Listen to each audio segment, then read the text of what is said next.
Hey guys, what's going on? This week I want to share with you a stretcher position called 90-90. Now, I don't know if you've heard of this one before, but this one was a real game changer for me when I learned it, and it really helped me to run farther, faster, and stronger. So all you need for this one is your mat. We're going to come down on the ground, and I'm going to show you how to get into this position, a few stretches and a few muscular activations that will really help to balance out your hips so that you can run more comfortably. Okay, if you're ready, let's go.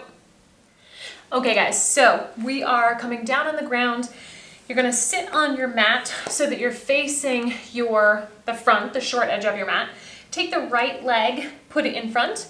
Left leg comes around to the outside. As you come into this position, your front shin is gonna be parallel with the short edge of your mat, back shin parallel with the long edge.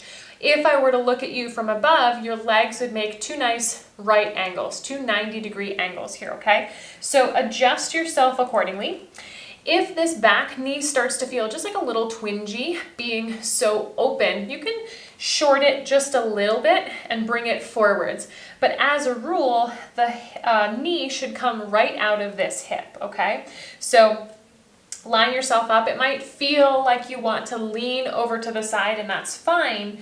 The first thing we're going to do is square ourselves to this front leg and lean forward. So hands can go either one on either side of the knee and foot or both in front. And we're just going to, again, square off and lean forward for a stretch. So if you're familiar with a stretch like pigeon, this is kind of like a half pigeon with the back knee bent, okay? So we're just going to fold forwards, relax into this stretch for a few breaths. And then you're going to alternate that with activating this front leg. So when I taught class earlier, this is how I cued it to my class. Lean forward as far as you can, and then pretend like I was going to say to you, come back up with no hands. So you'd pretend like you needed to brace this leg, press hard into the floor, lift your hands, and come back up.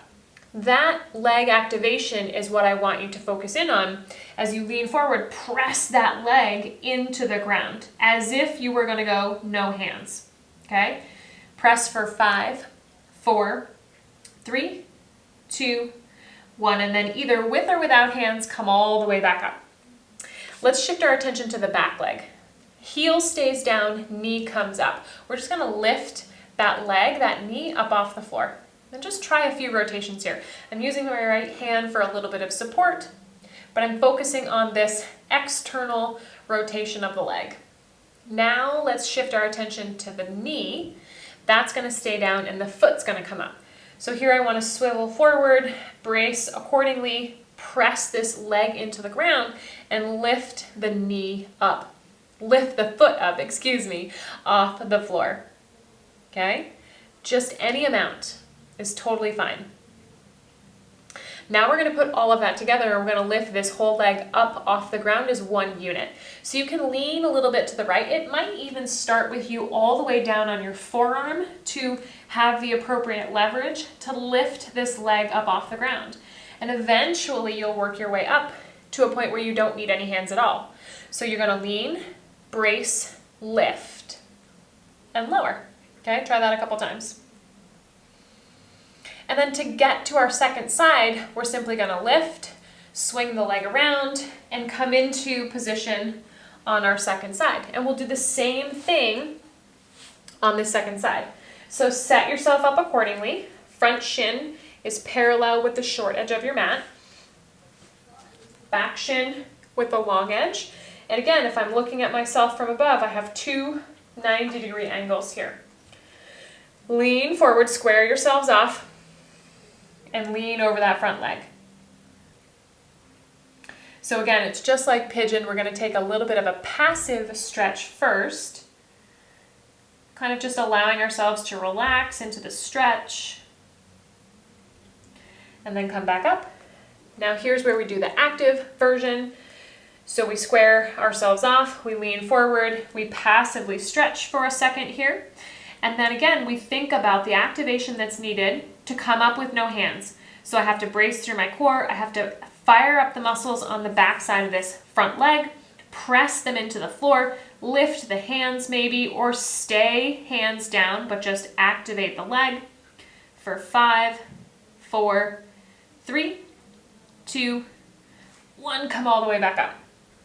Okay, so now let's shift our attention to that back leg again.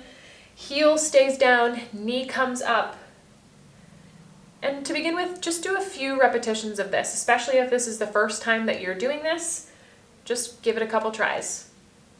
Just focus on the action of the hip here. And then the knee stays down, heel comes up. So again, I'm going to lean forward a little bit. I know you can't see my foot, but I'm leaning forward. My leg is internally rotating and the foot is coming up off the floor. Now we're going to put every single one of those together. We're going to lift this leg up off the floor. And again, it can start as being down on this elbow to have the appropriate balance of weight. And then eventually you'll work towards lifting and lowering that leg without any hands. Okay? And then you could even practice switching from side to side, coming through boat, putting the leg down. I'm a little off kilter here, but you get the picture, right? Coming back into 90-90 on this side, lifting this leg, sending it out and around, setting myself up on my second side, okay? So just this simple action of sitting on the floor, taking your hips through their greatest range of motion and practicing some of these switches will be really helpful in your running. Okay guys, that's all I have for you today. I hope that you enjoyed this 90-90 tutorial.